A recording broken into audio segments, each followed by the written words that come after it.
Bienvenue dans cette vidéo sur la cinétique chimique. On va s'intéresser aujourd'hui aux facteurs cinétiques et à la catalyse. Alors un facteur cinétique, c'est un facteur qui intervient dans une réaction chimique pour en modifier la vitesse. Premier facteur cinétique, la température. Donc ici on a deux courbes qui représentent la même réaction chimique mais à deux températures différentes. La bleue a une température plus élevée que la rouge, c'est ce qui est marqué, θ2 supérieur à θ1 pour la réaction 2, donc la réaction bleue. On voit que l'avancement final atteint est le même, ça ne modifie pas l'état final de la réaction chimique. Par contre, le temps de demi-réaction est beaucoup plus faible pour la réaction où on a chauffé un petit peu, donc la réaction où la température est plus élevée, que si on n'a pas chauffé.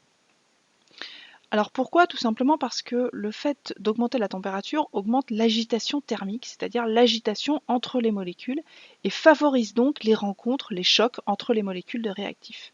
Si les molécules sont plus souvent mises en contact, on accélère ainsi la réaction chimique puisqu'on favorise la création des produits.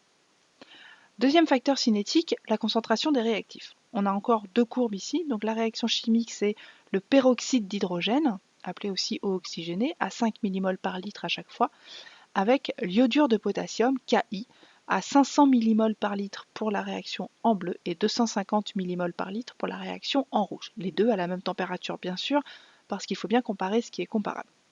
L'avancement final atteint est le même également ici, mais le temps de demi-réaction, on voit que la réaction se fait plus rapidement si le réactif Ki est plus concentré, donc dans le cas de la réaction en bleu par rapport à celle en rouge.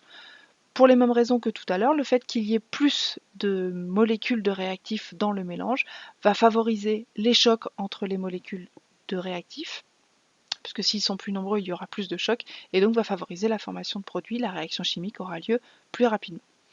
Le troisième facteur cinétique, ça va être la présence ou non d'un catalyseur. Un catalyseur, c'est quoi? C'est une espèce chimique qui va accélérer la réaction, mais sans intervenir dans le bilan de réaction chimique. Je prends l'exemple de la décomposition de l'eau oxygénée. L'eau oxygénée se décompose toute seule, naturellement, en dioxygène et en eau.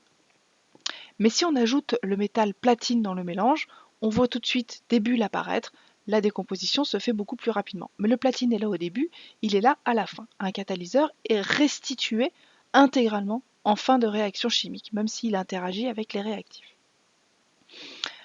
Alors, on ne l'écrit pas comme je l'ai écrit là, c'était juste pour vous montrer qu'il est là au début et qu'il est là aussi à la fin, mais ce n'est pas vraiment un réactif, ce n'est pas vraiment un produit. Donc voici comment on doit écrire ce genre de réaction. La décomposition de l'eau oxygénée catalysée par le platine, on le met au-dessus de la flèche, va donner du dioxygène et de l'eau. Donc cette réaction sera accélérée par la présence de platine.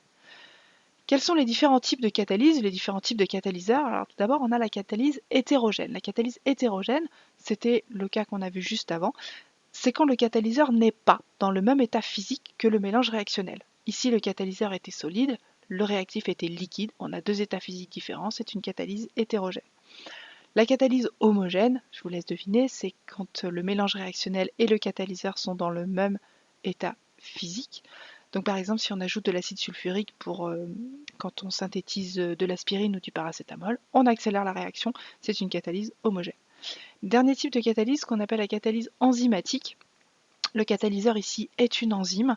Ça permet d'accélérer les réactions du métabolisme dans le corps humain. Donc cette enzyme va attirer les deux espèces qui sont censées se lier. Donc vous avez ça sur le petit schéma, l'enzyme qui attire l'espèce A et l'espèce B pour les lier, pour favoriser la liaison entre l'espèce A et l'espèce B. Ça va se faire sur une enzyme qui va attirer les espèces séparément.